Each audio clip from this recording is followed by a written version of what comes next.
gente bella de El Salvador. Mi nombre es Heidi Chun. Tengo 18 años y soy del paraíso de la biodiversidad y riquezas de cultura, Panamá. Pronto estaré en San Miguel y San Salvador para competir en el prestigioso concurso Miss Teen Mundial 2019. Espero verlos y un beso. Disfruta Miss Teen Mundial by Francisco Cortés desde El Salvador para todo el mundo. Este sábado 25 de mayo desde las 8 de la noche. Por Órbita TV, Canal 25, periódico digital lapagina.com.sb y las multiplataformas de Grupo Órbita.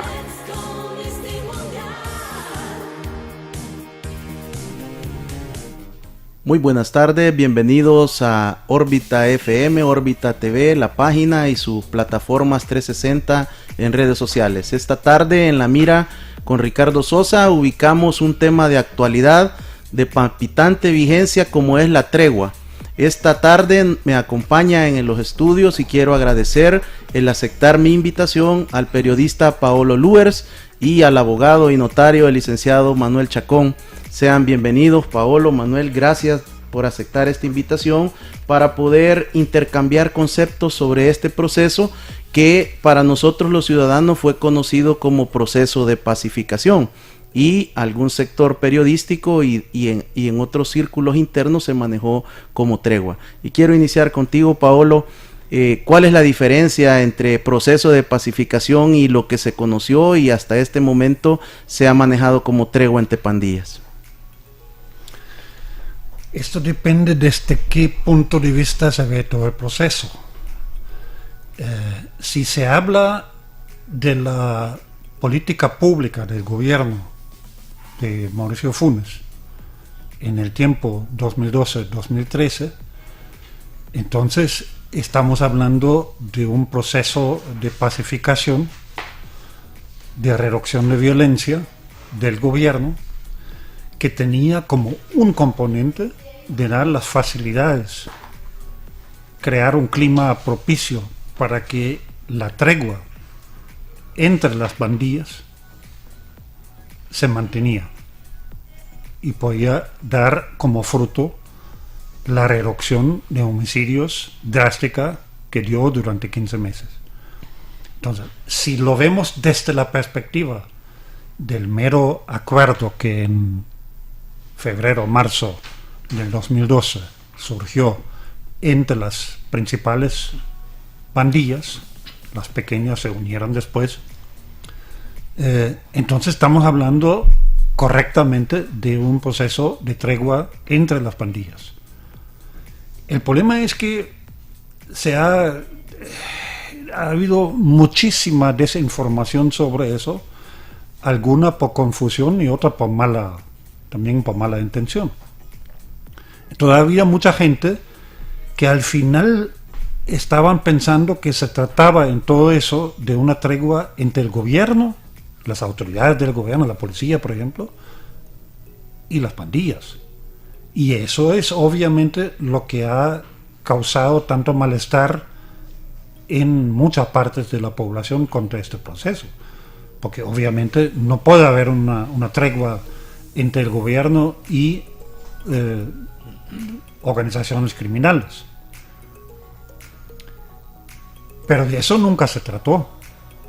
Lo que se trató era un acuerdo entre las pandillas de terminar una guerra permanente y muy sangrienta entre las pandillas que en todos estos años anteriores había creado esas tasas tan altas de homicidios. Cuando empezó a analizarse toda esta cuestión en el 2011, 2012, el 80%, 85% de los homicidios estaba causado por agresiones entre las pandillas.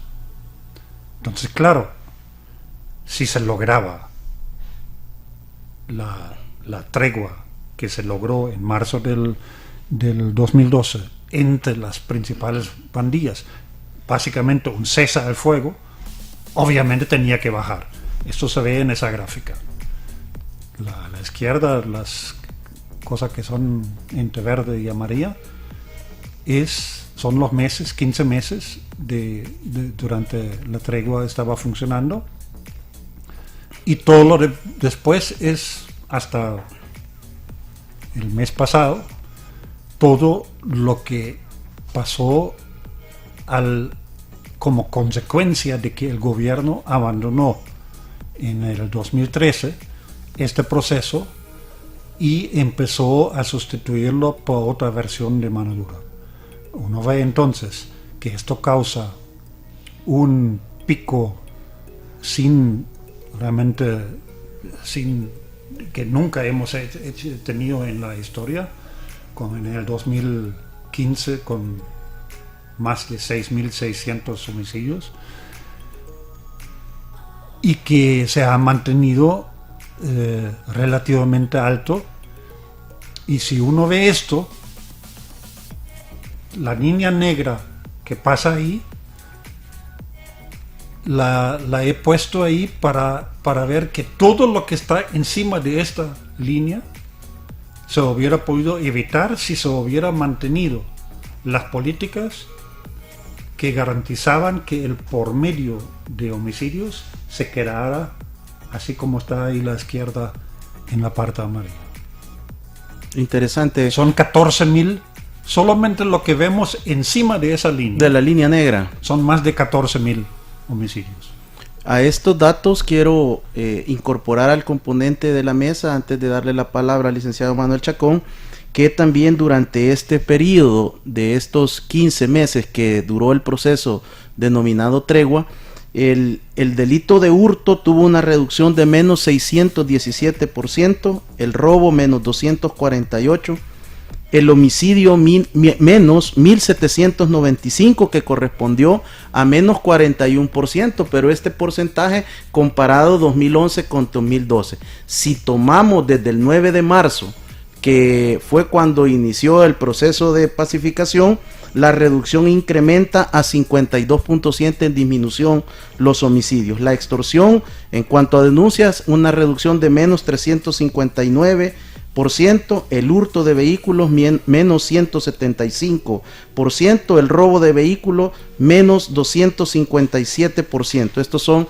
estadísticas y datos oficiales de la Policía Nacional Civil, que incorporo como un elemento para comenzar y darle paso al licenciado Manuel Chacón para que nos ilustre. Dame chance de completar esto. Está bien, Pablo.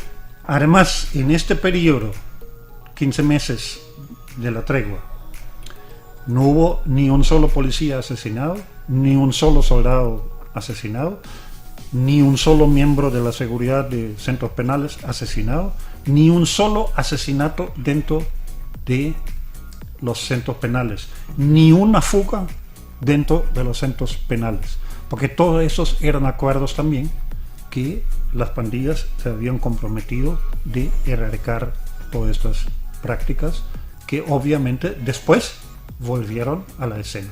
Interesante. Manuel, desde el punto de vista jurídico, legal, ¿qué representó este proceso de pacificación con tregua? Bueno, en el proceso, Ricardo, muy buenas tardes, Paolo, y buenas tardes, Ricardo, por invitarme a este programa en La Mira, Ricardo Sosa. Es importante aclarar lo que está aconteciendo realmente en el proceso, porque lo que acaba de decir Paolo es la realidad del caso. Hacia afuera, lo que la gente vivió, lo que la gente conoce, ha planteado la confusión que la gente tiene. Menos mal que en el proceso judicial no se maneja un proceso de confusión. Ahí se maneja un proceso de claridad de lo que acontece realmente en ese proceso. ¿Y qué fue lo que pasó? Lo que pasó, y está demostrado en el caso, por cierto, que ya existe una resolución que fue en su momento cuestionada por Fiscalía, y la Cámara pertinente de San Salvador revocó la decisión y nos ha llevado a otro proceso que ya culminó, ya hubo todos los debates y el fallo va a ser el 30 de mayo, o sea, de este mes, el 31 de este mes, perdón. Estaba para este viernes. Estaba para el viernes, pero se ha pospuesto porque el juez señaló de un cambio de fecha. Me imagino que es por lo voluminoso del caso, que necesita tener más espacio para fundamentar su resolución. ¿Esto es normal o podemos especular que existe algún tipo de... Esto es normal, y tan normal es de que en esa fecha él lo que va a dar va a ser el fallo. O sea, va a razonar bien el fallo. Ni siquiera la sentencia, no es el fallo. Luego, después de ahí, va a señalar fecha para la sentencia. En aquella oportunidad la sentencia fue dada con mucho tiempo porque eran cantidad de folios, más de 1000 folios. Entonces tienen que escribir mucho y los jueces tienen mucho trabajo, no es solo este caso. Entonces es un trabajo cotidiano estar en audiencia. En este caso que es un proceso, Paolo decía conocido por la tregua. Es que la tregua es un término que jurídicamente no existe. En el proceso nunca se manejó, en el juicio judicial, valga la redundancia, nunca hablamos del proceso de tregua. Ahí se habla de proceso de pacificación y reducción de la violencia, como una política pública. Una política, algunos dicen política de Estado. Hay que definir qué es una política pública, qué es una política de Estado y qué es una política de gobierno. Es bien importante.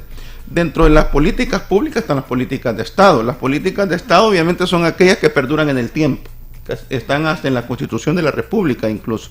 Y la política de Estado o la política de gobierno es aquella que es para un corto plazo, un quinquenio o un determinado tiempo o un tiempo prudencial que el presidente de la República se propone y al culminar el objetivo termina el proyecto. En este caso, el proceso de pacificación fue una política pública porque fue un quinquenio del presidente Mauricio Funes.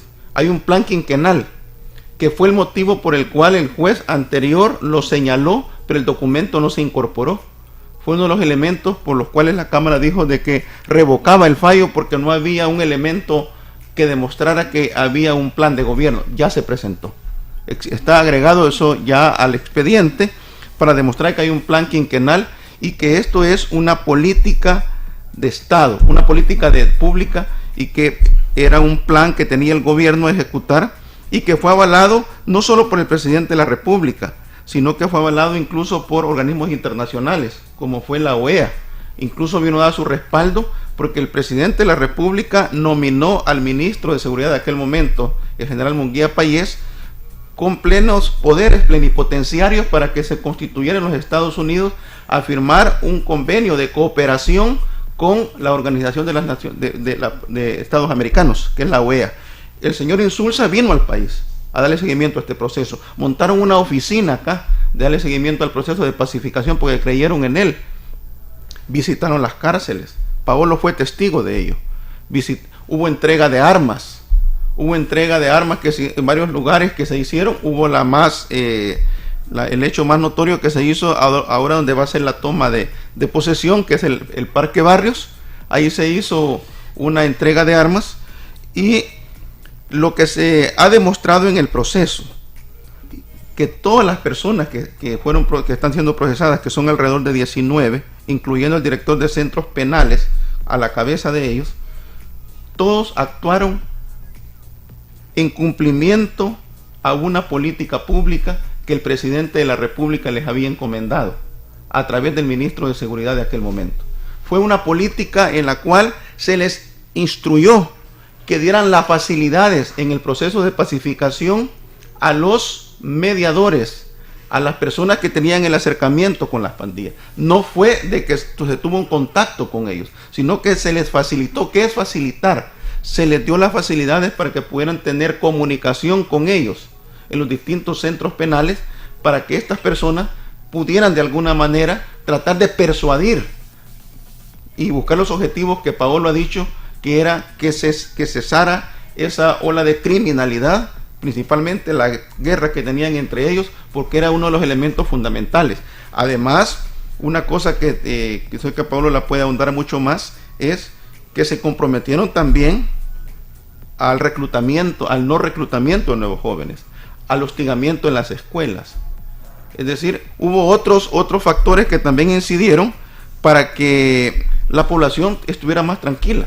Pero en el juicio como tal, hasta este momento no existe una tan sola evidencia de que demuestre de que el gobierno o las personas que están siendo procesadas facilitaron ilícitos, como se ha dicho, teléfonos o algún tipo de arma o algún tipo de objetos para que ellos se fortalecieran. En ningún momento.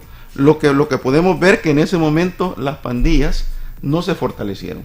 Estas personas simplemente colaboraron en ese proceso de pacificación y ahí estaba Monseñor Colindres apoyando. Había gente de Fusades apoyando.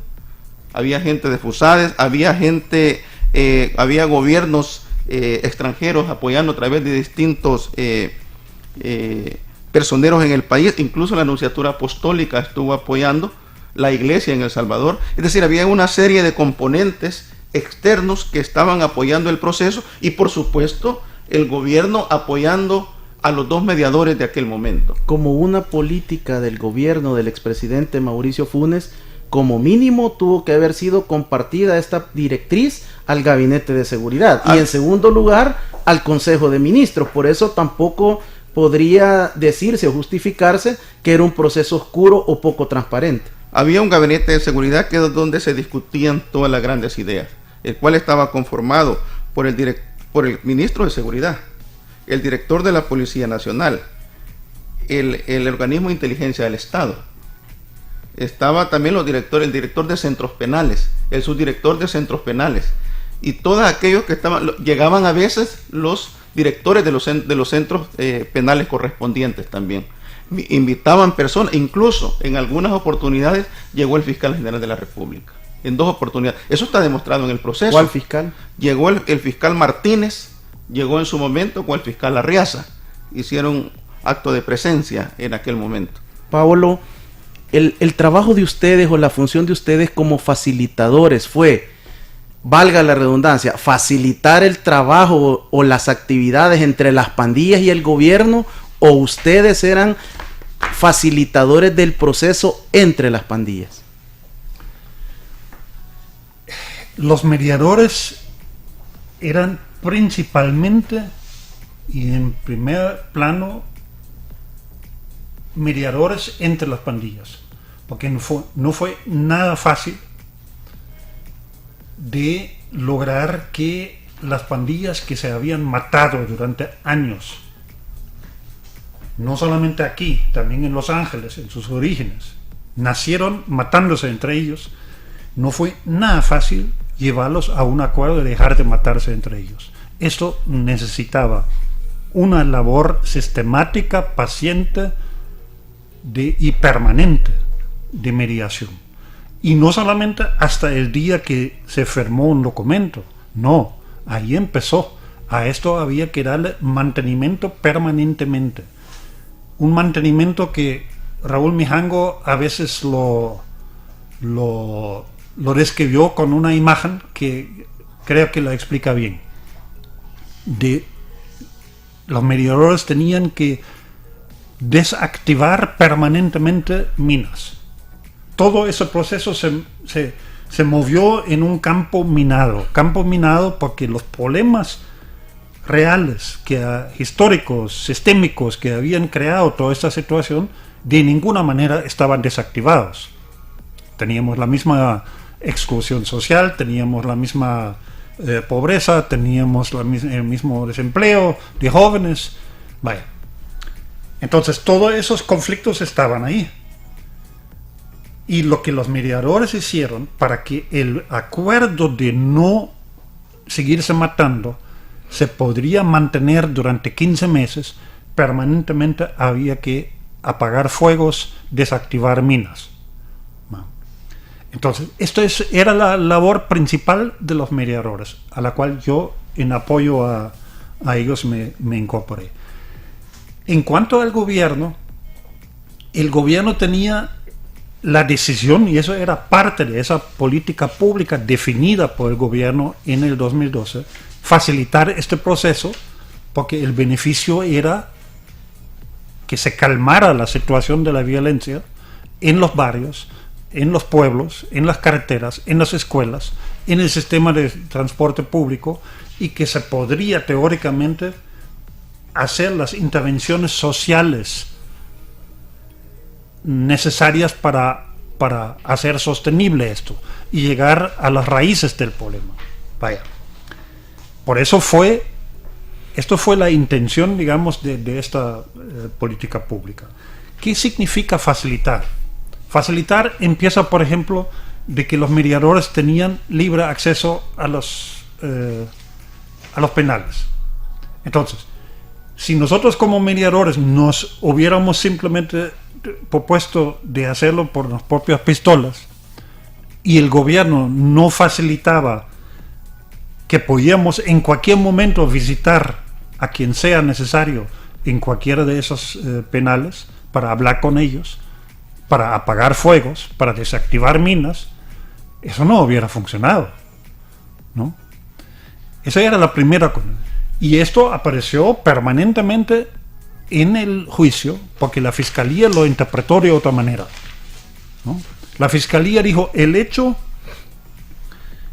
de que los directores, por ejemplo, el director de Ciudad Barrios o de Izalco, del penal, que él tenía instrucción del jefe de centros penales y del ministro y de alguna manera del gabinete de seguridad y hasta del presidente de facilitar esto. Y eso significaba que él tenía que darle libre acceso a Raúl Mijango, a Monseñor Colindres, y que podían entrar ahí y hablar con ellos en confianza, sin que oficiales de centros penales estarían escuchando.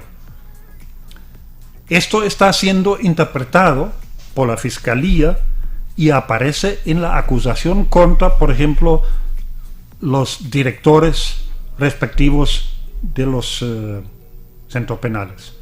O otro ejemplo, cuando ya se tenía un acuerdo, el acuerdo se hizo con el liderazgo de las pandillas que estaba recluido en Zacatecoluca, en el penal especial de máxima seguridad.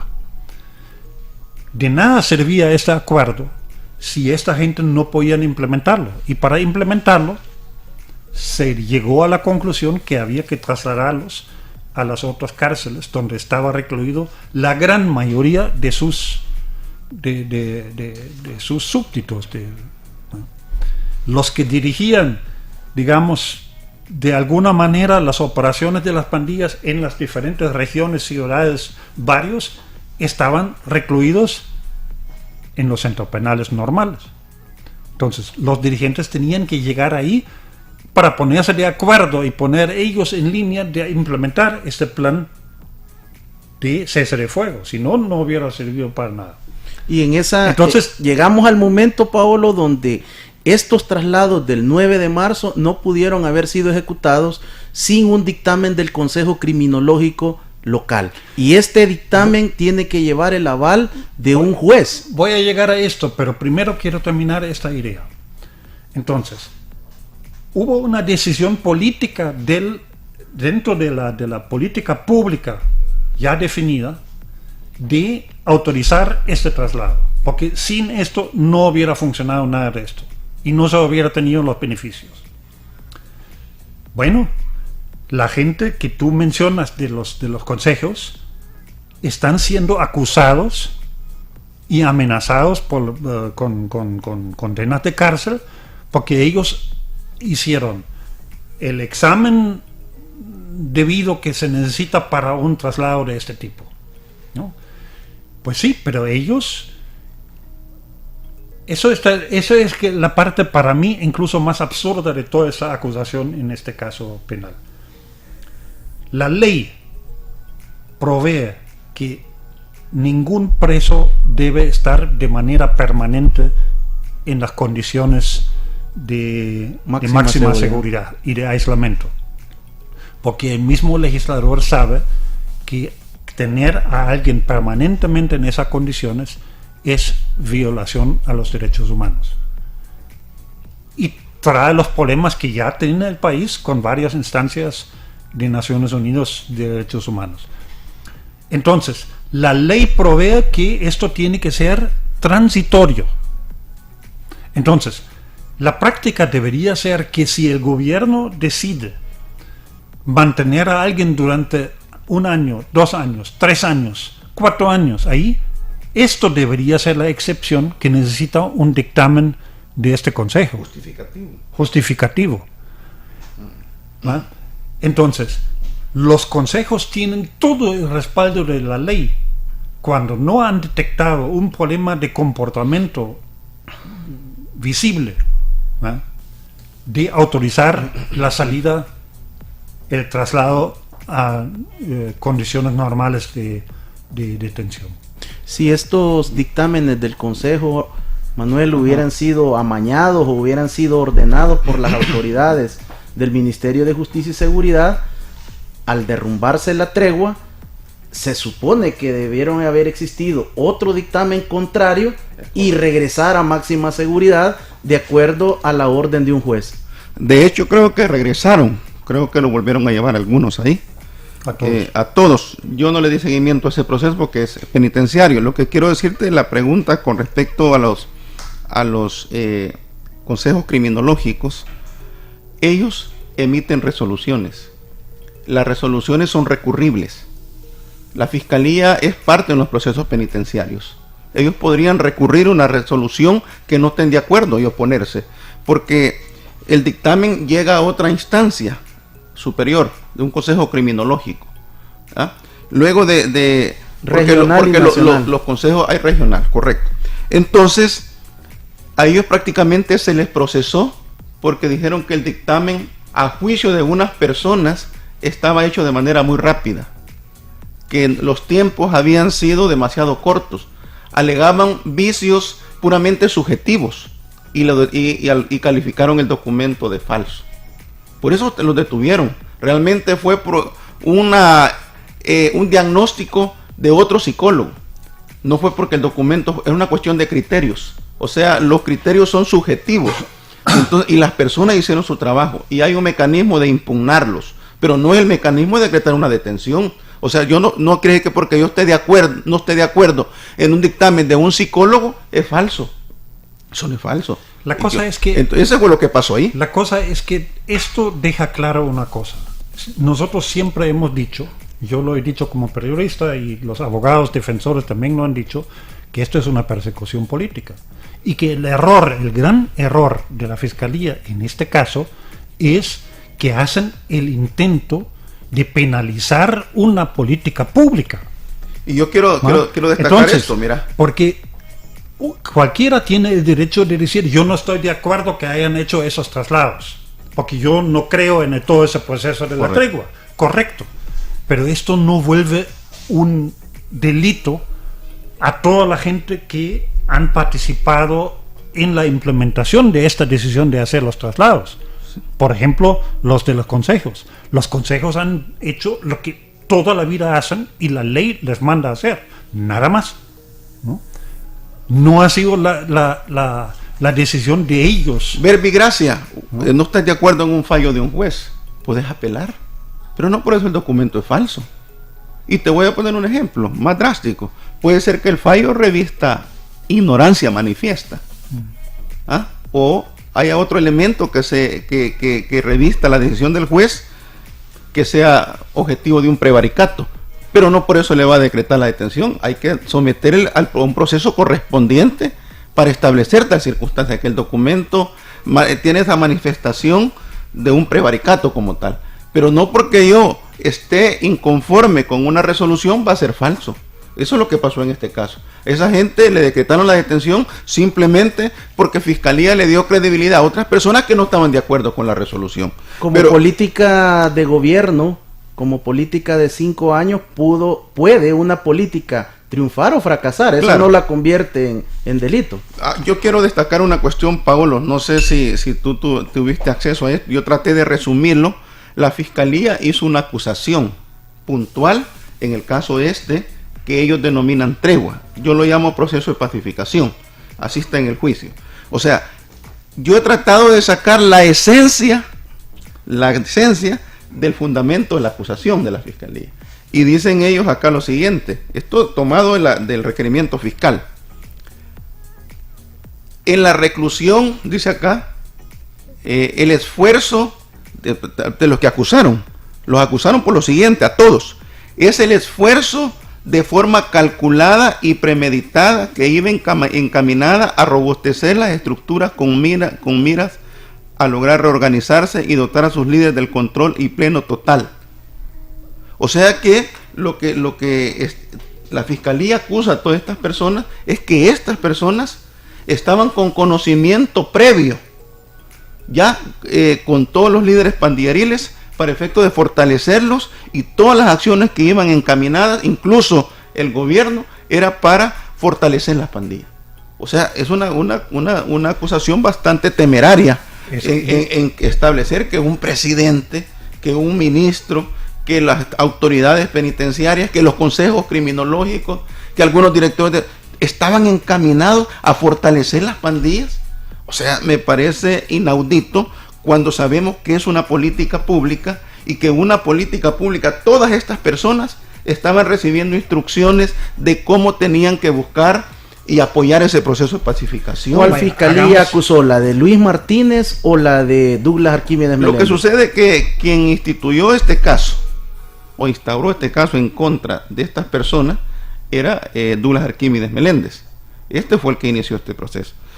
Él lo hizo por dos vías. Uno, el trabajo de la fiscalía empezó con Luis Martínez, y el que realmente coordinaba todo esto era el fiscal Ariaza, que ahorita está preso también, junto con él. Sí. Pero ellos nunca lo presentaron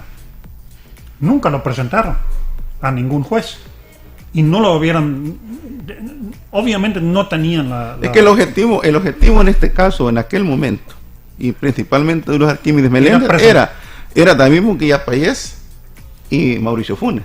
Eso fue en aquel momento, pero como no pudieron agarrar a Mauricio Funes, entonces intentaron en su momento agarrar a Munguía Payés. Yo tengo otra interpretación todavía. De hecho, hasta el requerimiento... Ni siquiera era esa la intención. La intención era, Luis Martínez se declaró, ustedes se van a acordar, apareció en televisión y dijo, yo estoy en contra de ese proceso. La llamó tregua maldita e hipócrita. Correcto. Entonces, él armó este caso no para presentarlo porque sabía que no podía proceder. Él lo armó para obligar al gobierno de retractarse y abandonar esa política, y tuvo éxito. Al solo salir Munguía Payés del ministerio y llegar Ricardo Perdomo, entre Ricardo Perdomo y el fiscal general desmontaron todo. Tuvo éxito. Entonces quedó guardado este expediente en una gaveta.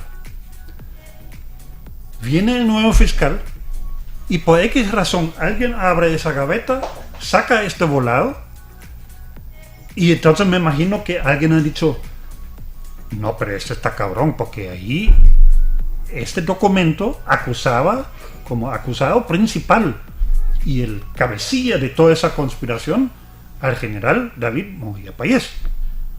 Entonces lo que hicieron es simplemente quitar a Munguía Payés y solamente de Nelson Rauda, que era el director de centros penales, para abajo acusar a todos, ¿no? Y comienza a partir de ahí. Bueno, ¿por qué quitan a Munguía Payés? Primero, porque se dan cuenta que tiene fuero, ¿verdad? Y además no tenían los elementos. Entonces comienzan a partir de la captura, porque es otro objetivo. ¿Por qué se captura a veces gente inocente? En algunos casos. Porque a partir de ahí puedes ejercer una presión. Comienza la presión por parte del fiscal Meléndez en contra de incluso Nelson Rauda, cuando estaba en la Bartolina de Oyegué, y llegó un equipo de fiscales a presionarlo que se criteriara en contra de Munguía Payés. Y empezaron a hablar con todas las personas que se criteriaran en contra de los funcionarios, todos, y ninguno se ha criteriado. Han preferido estar presos y someterse al proceso porque son gente inocente. ¿La presión de la fiscalía fue generalizada contra todos los imputados? Sí, hubo intervenciones telefónicas de todos, hasta tu servidor. Acaba de salir en un periódico que todos estamos intervenidos. Es un hecho que se está investigando en este momento con respecto a Douglas Arquímedes Meléndez, que esperamos se investigue ese hecho, porque hemos sido objeto de persecución todos. Ellos ofrecieron abogados, criterio a casi todos los acusados, a los 3 policías que estaban involucrados, hoy solamente quedan 2, A los Entonces, 14 del Consejo Criminológico. Sí, a los directores de los penales querían que ellos se volvieran testigos contra Nelson Rauda.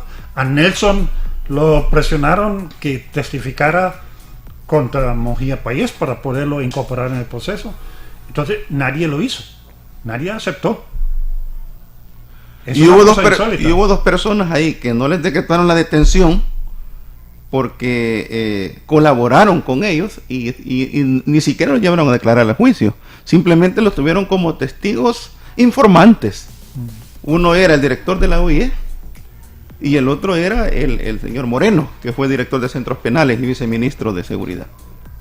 Importante porque en un caso donde hay tanto imputado que no se logre el objetivo aparente de la fiscalía de lograr un imputado criteriado, esto indica que por supuesto las personas se mantuvieron apegadas a su principio y que aparentemente no existía indicios desde el punto de vista de los imputados de poder proceder a un criterio. Sí, por eso, las personas eran inocentes, entonces ¿cómo van a estar diciendo lo que no saben?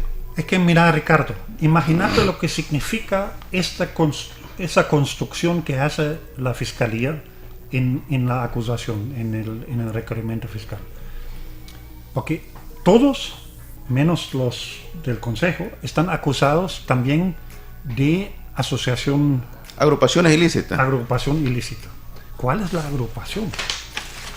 Si tú acusas a alguien de agrupación ilícita, tenés que pintar cuál es la organización, quién lo dirige. Hay varios elementos. Y ahí para lo que hacen es simplemente agarran la estructura del Estado, ¿no? Centros penales, por ejemplo, ahí hay un director general que le da órdenes al subdirector o al inspector general o a los diferentes directores de cada penal. Entonces, la estructura formal del Estado en centros penales, en la fantasía de la fiscalía, se convierte en una asociación ilícita. La asociación ilícita es que Nelson Rauda le ha dado órdenes al director de centros penales en Izalco. Lo que es su deber, darle órdenes y el deber de él de cumplirlas. Bueno, vamos a hacer un corte comercial. Creo que ha estado muy ilustrativa este primer segmento de la entrevista, escuchando a Paolo y al licenciado Manuel Chacón, que son parte de este proceso. También Paolo Luers ha actuado como un testigo en ambos procesos judiciales y ha estado de primera mano escuchando todos los testimonios y haciendo sus análisis también escritos de posteriores a las audiencias. Vamos, al regresar de este corte comercial, vamos a ir al último segmento, donde vamos a hablar de si este proceso de pacificación o tregua fue un fracaso. Podemos rescatar algo de este proceso. ¿Qué le espera al país en cuanto a un proceso de política de Estado? Importante también poder explorar la posibilidad de que este proceso de pacificación o tregua ha sido el único en 200 años en la historia de El Salvador que no ha privilegiado la violencia. Quédese con nosotros, regresamos en La Mira después del corte comercial, agradeciendo a nuestro patrocinador Grupo Sisecor, que mantiene el proceso de oferta para el mes de la madre, apoyando a mamá, a su abuela, a su tía, a su prima, a toda mujer que es madre en este mes. Adquiera un sistema de videovigilancia con un sistema de intrusión, el cual le permite monitorear en tiempo real desde su smartphone, desde su tablet, desde su computadora, esta promoción de Grupo Sisecor. Llame ya a las 20 troncales del 2521-3212 o visite sus redes sociales en Grupo Sisecor. Regresamos. Esos hermosos recuerdos de amor, esos momentos mágicos de alegría que siempre voy a recordar. Las palabras de aliento en mis momentos más difíciles. Eres tú la mujer que conoce a perfección mis defectos.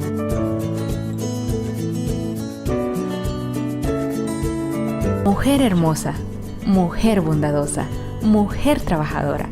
Gracias, mamá, porque Dios te envió especialmente para mí. Feliz Día de las Madres te desea Órbita FM 95.3. En Grupo Sisecor, usted encontrará los productos más avanzados en sistemas de alarmas contra intrusión, circuito cerrado de televisión, sistemas de control de acceso, sistemas de detección de incendio, sistemas de localización satelital GPS, servicio de poligrafía especializado, servicio de mantenimiento correctivo y preventivo, respaldado por una central de monitoreo con personal especializado, quienes actúan de forma inmediata y precisa para dar una pronta respuesta a su necesidad. Quiero enterarme de todo antes. La página.com.sb es parte de la vida de todos los salvadoreños. Actualizado minuto a minuto, integrada a Facebook, Twitter y YouTube para sistemas iPhone y Android, en móviles, tablet y computadoras. La página.com.sb, el nuevo referente informativo de El Salvador. La página.com.sb, más rápido y veraz.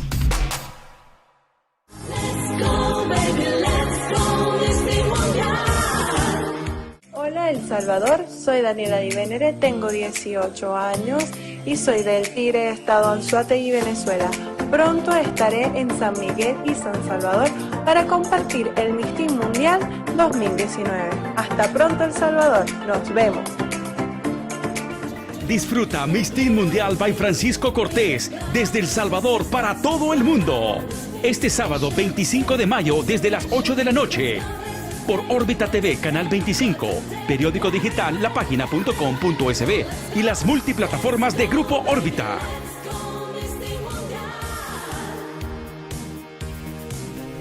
Seguimos en la mira esta tarde con Ricardo Sosa, posicionando el tema de la tregua desde el enfoque jurídico y sociopolítico. Licenciado Chacón, el 31 de mayo se espera el fallo. ¿Qué espera usted en relación a todo este proceso, este segundo juicio de este proceso de pacificación jurídicamente conocido como tregua? Bueno, estamos muy optimistas. Yo creo que lo que advirtió en aquel momento la Cámara, que había un plan quinquenal que no se había incorporado y que el juez lo había valorado, ya se incorporó. Un plan quinquenal del presidente Funes, donde está dentro de ese plan como política de gobierno el dar un apoyo al proceso, un proceso de pacificación como este, en un proceso de apoyo como una medida de poder luchar contra el crimen como tal, de disminución de la violencia como tal. Eso está plasmado en el plan y se incorporó. Otra de las cosas que también se están incorporando, se están analizando, es algunos oficios, algunos documentos que a juicio de la Cámara no fueron analizados. Ya este juez los incorporó, han sido analizados, han sido discutidos cada uno de ellos. La Fiscalía discutió cada uno de los documentos. Lo importante es que en el proceso de las audiencias que hubo por toda la semana, se logró discutir paso a paso. Y la única fortaleza, según la Fiscalía, que tienen es un testigo criteriado.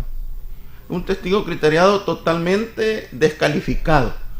Es un criminal que llevaron a declarar y que llegó a hacer señalamientos de todo tipo. Y a preguntas de la defensa y a presencia del juez se notó la falacia, la mentira del testigo, y que producto de que está siendo beneficiado por Fiscalía, porque es una persona, es un asesino que está involucrado en otros hechos, y producto de ello Fiscalía lo va a exonerar. Tanto de que llamó la atención que la Fiscalía paradójicamente dijo lo siguiente, y quiero citarlo acá, que cuando nosotros cuestionamos, porque él dijo, el pandillero dijo, de que él había colaborado en este proceso y que tenía conocimiento que el gobierno había apoyado este proceso de pacificación, pero que ellos habían actuado de mala fe.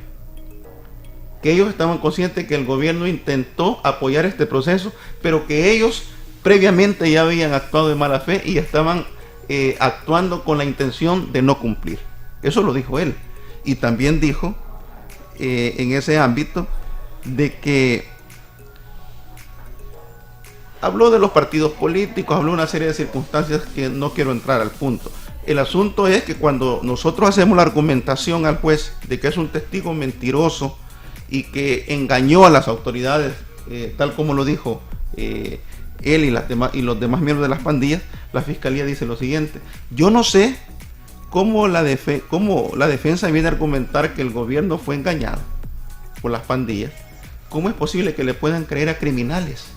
¿Cómo es posible que puedan confiar en un asesino? ¿Cómo es posible que puedan confiar en una persona que no tiene principios, una persona antiética, una persona totalmente descalificada? Entonces la pregunta es, ¿y entonces cómo es posible que ellos estén confiando en un testigo que tiene las características que ellos mismos están diciendo? O sea que el criminal no se le debe de creer, pero cuando le sirve a ellos sí se le debe de creer. Entonces me parece un poco paradójico lo que ellos estaban diciendo, por un lado.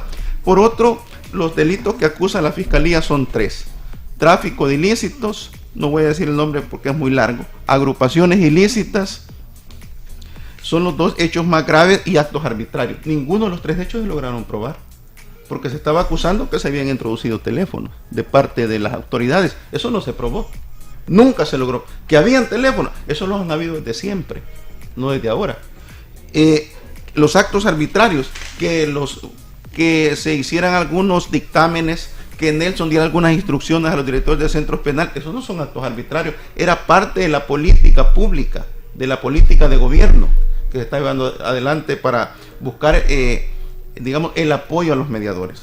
Y la otra cuestión que también se acusó es agrupaciones ilícitas. Una agrupación ilícita es aquella que tiene que tener 5 componentes. 1, primero, que perdure en el tiempo. 2, que esté constituida para cometer fines ilícitos. 3, que esté estructurada en sistema jerárquico. Eso es, digamos, de 3 de los más fundamentales. Que dígame si esto, ser parte del gobierno es, y que fracase una política pública, se puede decir que es un objeto ilícito. Es un proyecto de gobierno como tal, que puede fracasar.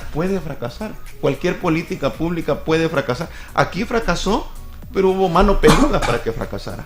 Manuel, ya dijo Pablo. La principal prueba de la fiscalía actual es un imputado criteriado. No hay prueba documental ni pericial. No hay. Te voy a poner, para terminar, dejarle la palabra a Paolo. El tráfico de ilícitos, objetos ilícitos que se les acusa a ellos, para que se pueda probar el delito que es el más grave que se les está, digamos, tratando de imputar a ellos, se necesita primero que haya incautación de los bienes que se introdujeron, que haya un secuestro, una cadena de custodia, y que sean sometidos al juez competente. No existe eso. ¿Cómo es posible que venga a decir yo que se incorporó, que se secuestró un teléfono? No existe un tan solo instrumento electrónico que Fiscalía haya incautado y que lo haya puesto a orden de la autoridad competente para decir que eso se introdujo por las autoridades. Yo no he dicho que no se han introducido o que pueden introducirse. Yo digo de manera dolosa por las autoridades o las personas que están siendo procesadas. No se ha probado nada. No existe una tan sola evidencia material en el proceso. El imputado criteriado en este segundo juicio brindó aportes novedosos de la primera versión. Él solo cuenta y dice, pero no prueba nada. Si cualquiera puede llegar y señalar, si cualquiera puede llegar, él está haciendo, él lo que quiere es lograr un beneficio, que se le ponga en libertad por los asesinatos que se le está juzgando. Paolo, después de este escenario y de todo esto que hemos revisado en esta hora, ¿qué le espera al país? ¿Podemos tener una posibilidad de descartar completamente un proceso similar, con las correcciones, con todo lo que se pueda derivar de este proceso, o definitivamente hay que cumplir toda esa sentencia que no se estaba abordando el tema de las organizaciones terroristas y de lo que fue el delito ahora de tregua, que ya está tipificado? Mira, lo que realmente está detrás de esto, políticamente visto, que esto la Fiscalía lo ha tratado de manejar, y esto era muy manifiesto en el comportamiento del ex fiscal Douglas Meléndez, que ha hablado de esto por donde le pusieran un micrófono, de una condena política judicial al proceso de pacificación y a la tregua. Y a lo que es el corazón de esto, la mediación, la figura de los mediadores y la figura de agentes del Estado, de facilitadores de esos procesos. Si esto prospera, si toda esta gente son condenados, esto tiene un impacto político fatal, porque eso la gente lo va a entender. Cualquiera que se ofrezca de mediar en un conflicto donde están participando ilegales, se hace ilegal también, puede terminar en la cárcel. Entonces, nosotros durante este proceso hemos visto una cantidad impresionante de gente que se han incorporado activamente en donde podían, en donde les tocaba, como mediadores. Porque nosotros dijimos, bueno, nosotros somos mediadores, digamos, iniciales, pero necesitamos que alguien esté mediando en cada colonia de Ilopango o en Soyapango, que puede ser un pastor, o puede ser un cura, o puede ser un maestro, un profesor, o puede ser cualquiera. Y había muchísima gente, alcaldes, concejales, gente de ONGs, hasta policías, gente del CAM, que activamente han tratado de agarrar una parte de la labor de mediar para que haya menos violencia y que pueda haber realmente acuerdos que llevan al desmontar el monstruo. Esta sentencia, si son todos condenados, es una condenación al oficio del mediador. Eso es lo peligroso en esto. Ya no vamos a encontrar a quien tenga el entusiasmo y el sacrificio de ofrecerse a resolver conflictos. Cuando la resolución del conflicto en todo el mundo, donde es exitosa, necesita de la participación de los ciudadanos. Y en muchos países, por ejemplo en Estados Unidos, el Estado le da a estos ciudadanos hasta inmunidad para eso. En Los Ángeles trabaja a la par del LAPD, del Departamento de Policía, un departamento de Social Interventors, gente que intervienen socialmente en los barrios. Muchos de ellos son expandilleros, son pagados por la alcaldía o por el county. Hay una academia donde están siendo formados, igual como si fueran bomberos o trabajadores sociales, y ahí trabajan gente que vienen de las mismas pandillas, expandilleros, trabajan psicólogos, trabajan voluntarios y tienen todo el apoyo del Estado para ejercer esta función. Eso deberíamos fomentar, ¿no?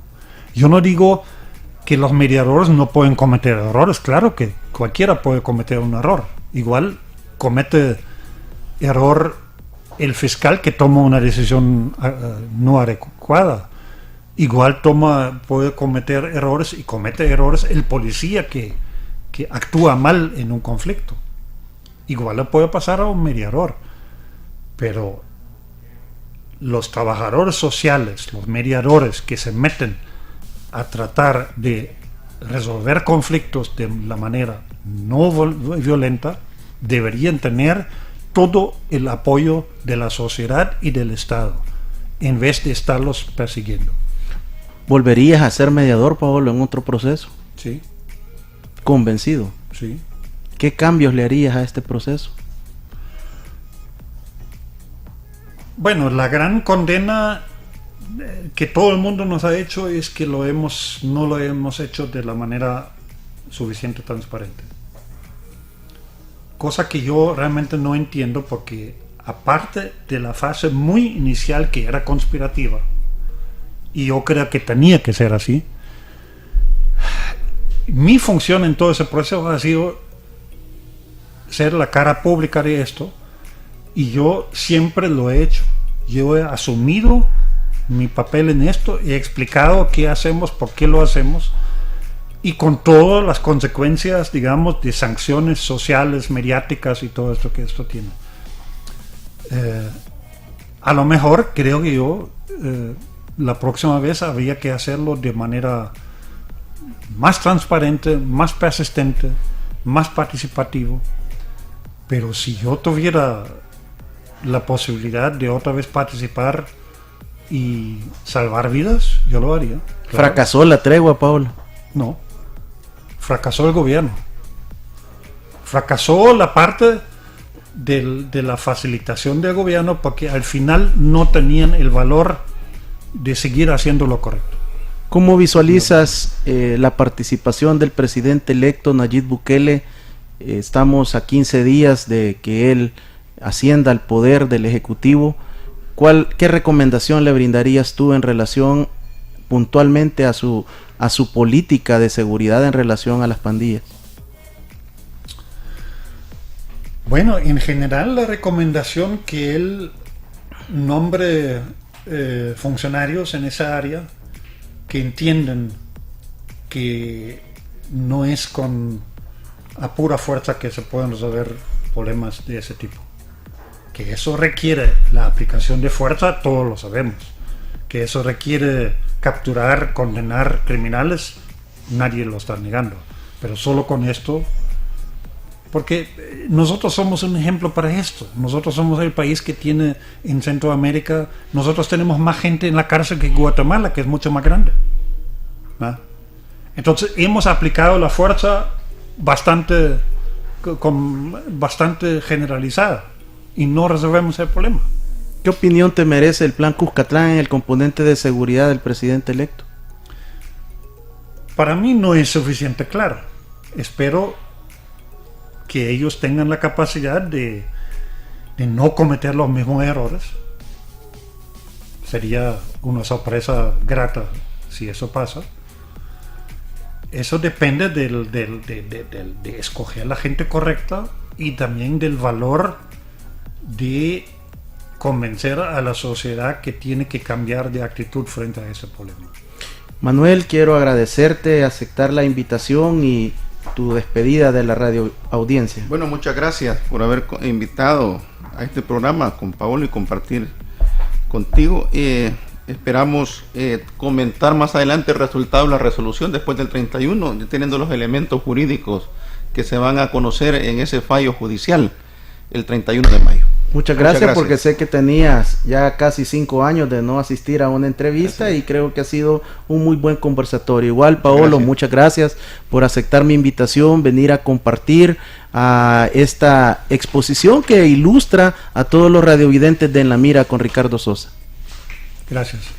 Amigos y amigas radiovidentes, quiero agradecerles su audiencia, su sintonía a este espacio, animándoles a que se ponga en contacto con Grupo Sisecor, que está apoyando la prevención y la disuasión del delito en materia de seguridad en El Salvador. Pasen muy buenas tardes, que Dios les bendiga.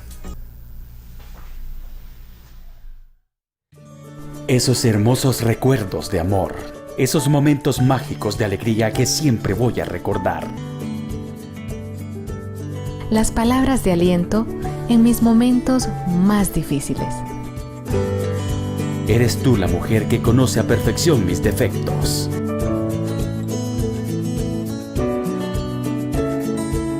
Mujer hermosa, mujer bondadosa, mujer trabajadora. Gracias, mamá, porque Dios te envió especialmente para mí.